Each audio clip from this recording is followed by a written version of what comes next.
All right, now I want to introduce my special guest tonight, a friend to the show. If you've been listening, he's been on a couple times. His name is Iyas Sartawi, and he is a displaced Palestinian. He's also an organizer for Project Hope for Palestine. Welcome back to Full Circle, Iyas. Welcome back to KPFA. Well, thank you so much, my friend Franklin. Thank you for Glad to having have you. Yeah, glad to have you back. I know we talked before that it's a terrible way to get to know somebody, but I'm glad I've got to know you, and I'm glad that you can come on and help enlighten us about what's going on in Palestine and the work that you do. But let me start off with you reminding folks about your connection to Palestine, your name, Sartawi, and why this work is important to you. Yeah, my name is Iyas. I'm a displaced Palestinian. So my family comes from the West Bank. My dad was one of those people, or we're one of those families who were under the Jordanian rule for a while, and it's a long story of displacement. So we ended up being displaced people living in other countries like Saudi Arabia and Kuwait, and finally Jordan.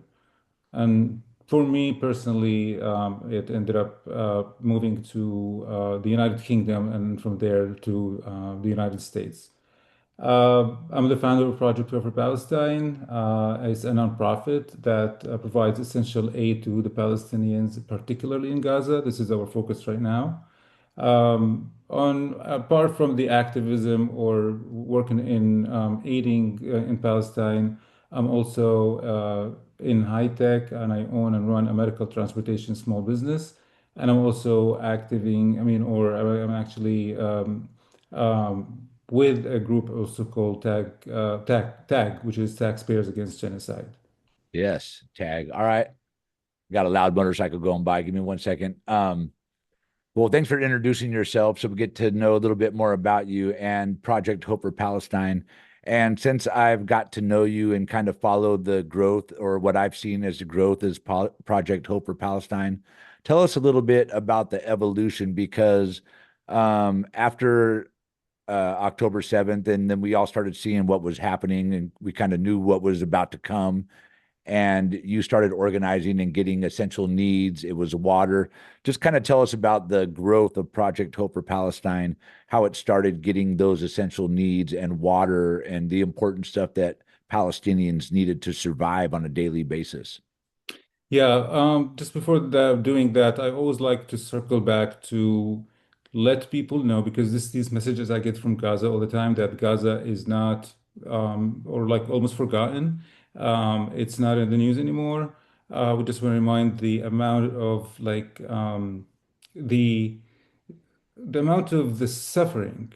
When you look at 90% of an entire area, it's 90% of it is destroyed. 90% of the population are now displaced in displacement camps. You're looking at over 71. There's estimates that it probably estimates to the 200,000 people that got killed. Estimates of 171,000 people injured. 21,000 of those people who got killed are actually children. Um, the complete destruction in the infrastructure, in the education system, in the health system.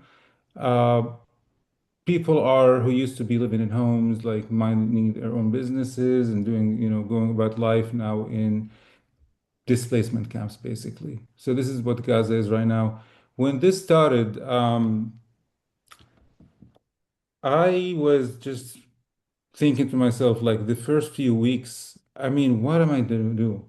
And the opportunity served itself because of my connection, of course, to Palestine. I have family in the West Bank who asked if I could help some people, and I did, and I thought it was such a great feeling. And I thought that if I could help one person can help and one family in Gaza, we can do it on a larger scale or, industrial level. I started organizing and, trying to do it the mutual aid way, which is mutual aid means, get the support here from the people who want to support, and then the money is being sent to Gaza, and the teams in Gaza basically they execute the projects. Like you said, the growth was, I mean, you've been with us. We started like with smaller size projects, like, delivery of water, provision of food, and the food is on two levels. They're either like in like food packages or in hot meals. But the way that, which makes also Project Hope different, is actually the team are comprised of journalists in Gaza. That gives us the ability to actually be very impactful. The journalists in Gaza know a lot of what's going on. And from that, we are coordinating with larger and larger um, scale or larger, uh, I would say, like higher in the chain in either like the civil defense and the Gaza Journalist Union and also the Ministry of Health. Um, so throughout this journey, we started supporting hospitals and then moved on to actually setting up a medical point and setting up schools and um, so basically, that's the way that we work. We just focus on the things that are not being taken care of other organizations. Um, Well, let me interrupt you right there because, and first of all, thank you for bringing up um, all the that you did about the suffering there that's going on. I didn't start off with that, and I'm glad that you reminded us of what was happening and why you got involved in all this and continue to work. And you started to mention the journalist, and right now, international organizations and press freedom groups are reporting approximately 240 to 260 journalists and other media workers have been killed in Gaza by the Israeli military since October 7th. And that's the deadliest on record for any conflict in the world for press. wow. Even going back to Vietnam and all the other ones that at the time set records. Israel has basically banned any international journalists from independently entering Gaza and reporting from inside, so they could basically hide their war crimes. Anybody that you see reporting, unless it's like Rami Al-Magari or someone, Wizard Baizan, or all these people that are still hanging on and haven't been taken out yet. If they're not one of these people that are deep inside, there's somebody in Tel Aviv or reporting from the outside. And let's see, I'm trying to look at my little bit of scrambled notes. The Committee to Protect Journalists and the UN estimates are 248 to 260 media journalists killed across the wider with the wider hostilities, and the majority of which are in Gaza. And you started to mention some of the work that you did. I want to try to see if I could play this video before we talk more about it. But some of the work that you did is to help the martyred families of the journalists in Gaza. And before we talk about it, let me do my best to share this video real quick. And for those of you on the radio, we will provide a translation. 1 second.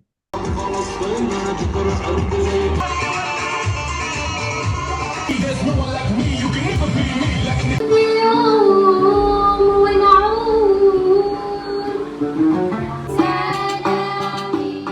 بنشكر كثير بروجكت هوب على هذا المشروع اللي جدا رائع، واللي للامانه ابهر لي في انه ركز على جانب معين بعيد عن جانب الطعام والشراب، ركز في جانب الدعم الانساني للناس اللي قدمت للبلد. يوم رائع وجميل حينما نلتقي باسر وابناء الشهداء الصحفيين. لنشكر بروجكت هوب فور فلسطين على هذا اليوم وتعاونها مع نقابه الصحفيين. انا ام الشهيد الصحفي محمد تهامي الصالحي، اول شهيد في الحرب. اشكركم على هذا الدعم الطيب وعلى هذا الجهد الطيب، وهذه لفته حلوه جميله منكم. نشكر البروجكت هوب على هذا الجهد، ممنونين لكم لانه الاطفال كثير فرحت واجواء كانت كثير جميله وممتعه، وان شاء الله ضلوا دائما مستمرين معاهم يعني اشياء جميله ان شاء الله هيك، ويكون كمان لعلمهم لثقافتهم حتى يفرحوا اهاليهم.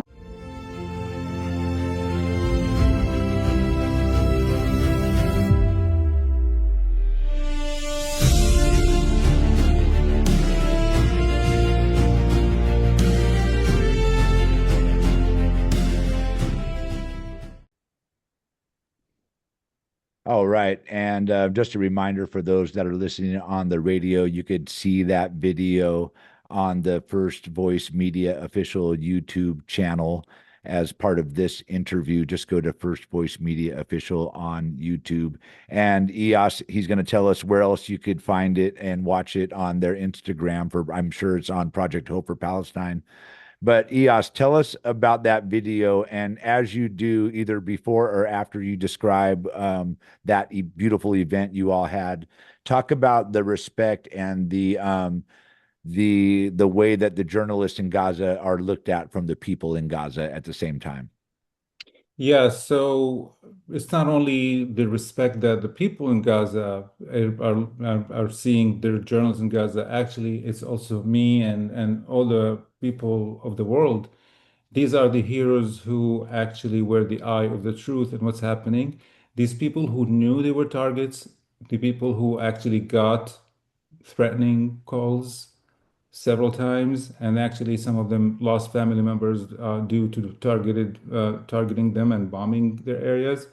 So that's why I always felt, not only also because the team are comprised of journalists, I always admired them. So we launched this project. We called the project of supporting the families of the martyred journalists.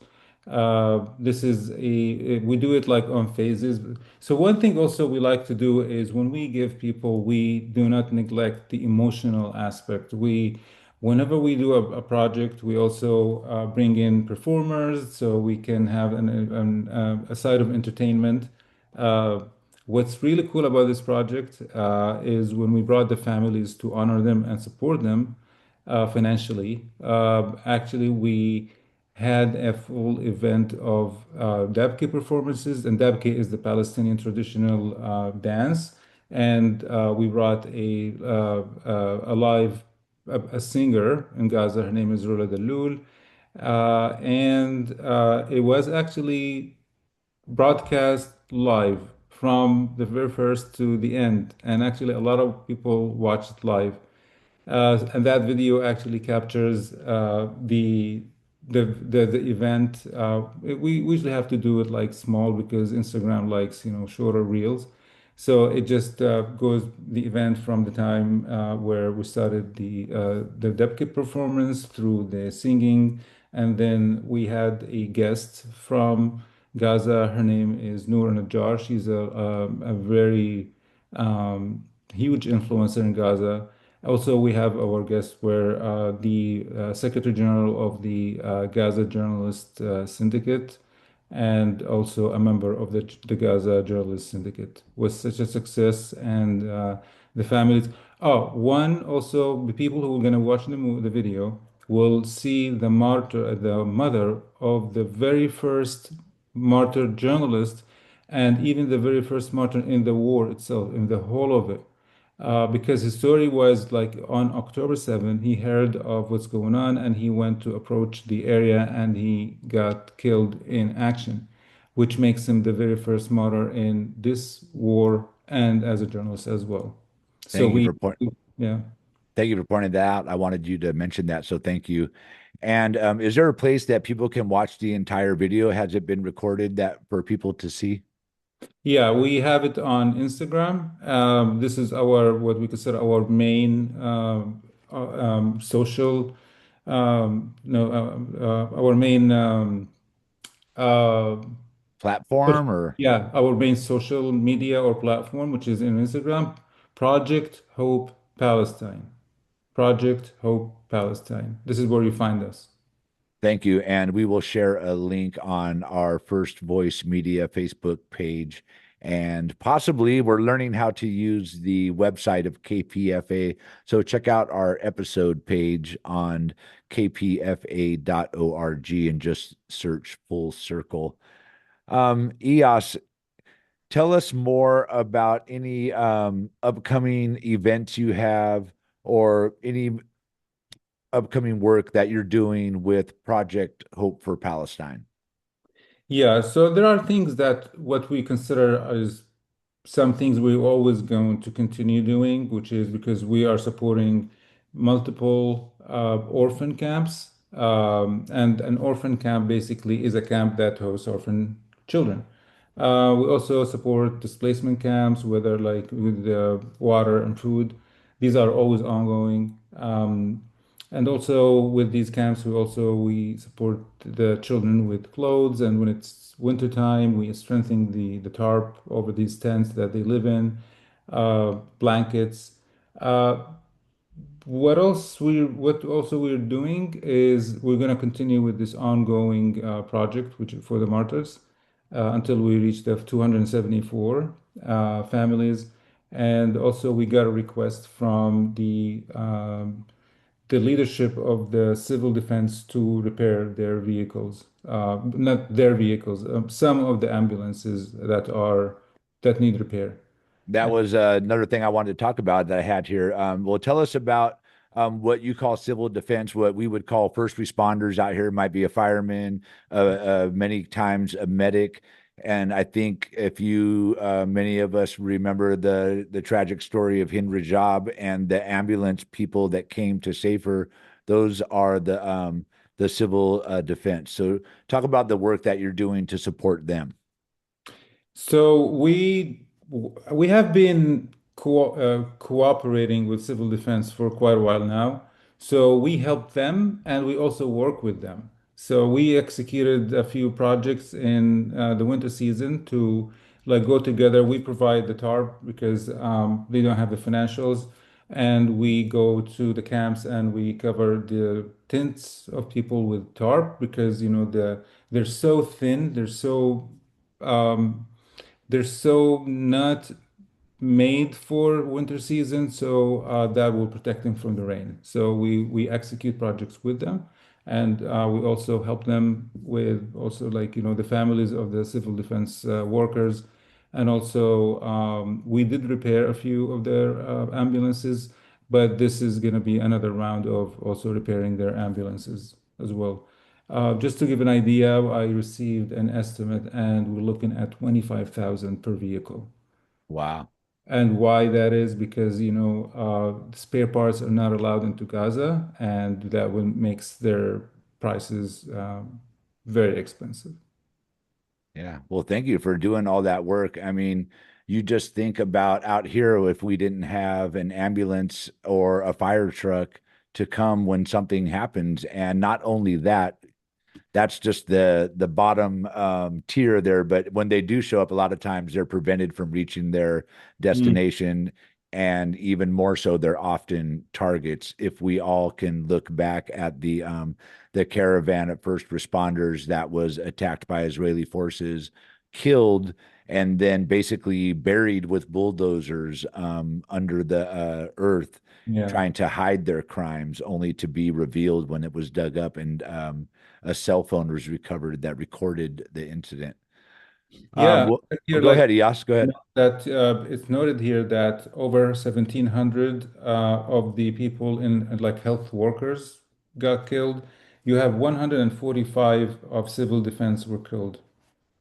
And I have also like there's another statistic that explains how many ambulances were targeted, how many hospitals were targeted. They're basically a target, which is kind of, well, it's against international law. It's something that we find unbelievable here, but it's actually happening. Also, we have a great man and a great healer, Dr. Abu Safia, who's still being detained in these torture prison camps. They've devastated the hospital, the healthcare system, and doctors, healthcare workers are targets, ambulances are targets. Anything that helps a Palestinian to survive or make it is a target. And we've been discussing this tonight and Project Hope for Palestine with our special guest tonight, Iyas Sartawi. He's a displaced Palestinian with connections and family in the West Bank. He's one of the main organizers for Project Hope for Palestine. Iyas, I know you started to talk a little bit earlier about what's still going on there and your personal connection, but let me just get you to share, your feelings right now. I feel like I'm lost in time. I feel like we're rolling into the fourth or fifth year. Who knows? I feel like the devastation continues under this facade of a ceasefire, daily attacks on Lebanon. Your family, you mentioned, is from the West Bank. There's been increased settler violence. There's been a pullback on a special rule. I'm blanking on the name that Joe Biden had on issuing weapons to settlers. Weapons are flowing to settlers, and they're using those weapons to kill Palestinians in the West Bank, take their land, harass people. Um, how are you, is my question. How are you? How's your family, Iyas?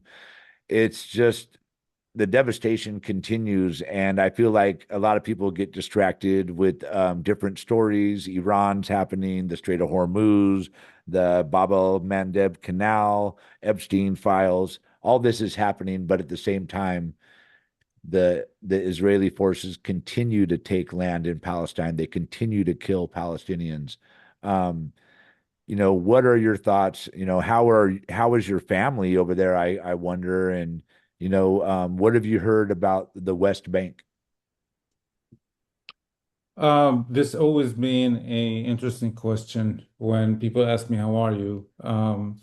I can say that at least like now we feel a little better before the unprecedented bombing campaign. We just at least we're thankful that has come to a decrease. Of course, this so-called ceasefire, we're looking at nearly daily attacks. Over 1,250 Palestinians were killed after the declaration of what's so-called ceasefire, and you have 4,110 people injured. Israel advanced and taken more land. Even today, I was like talking to one of the journalists, and he mentioned the two things, of course, that happened, which is the aerial bombardment and also the artillery shelling by tanks. And I asked, so what's the goal? Like, what? So I understand the bombing because it's been targeting some people they want to get before this ever ends. And he said that it could be like cover for, their forces advancing because, they keep slowly and surely advance in the extra like taking more land basically. And I was talking with another journalist on the team also today, and we just mentioned the idea that he believes, his name is Salah, he believes that there's no plans for this to end. They will want the Palestinians to continue living in tents. Just think about where they gonna get food for today. Um, so we call them tkiye, like the soup kitchens, like which one is operating today, so they could continue being just consumed by the day-to-day survival. I personally, because I'm looking at Israel's not like, for example, why not just return water and electricity to go back to Gaza? It's a switch. They're not allowing heavy equipment for municipalities to clear the rubble. So there's so many things that give me and also the people that I speak with the idea that there are no plans for this to end. And also looking at the violence in the West Bank, also I was asked by a friend that I was talking to just a week ago. He was like, "What do you see? What do you see the end of this?" I had no answer.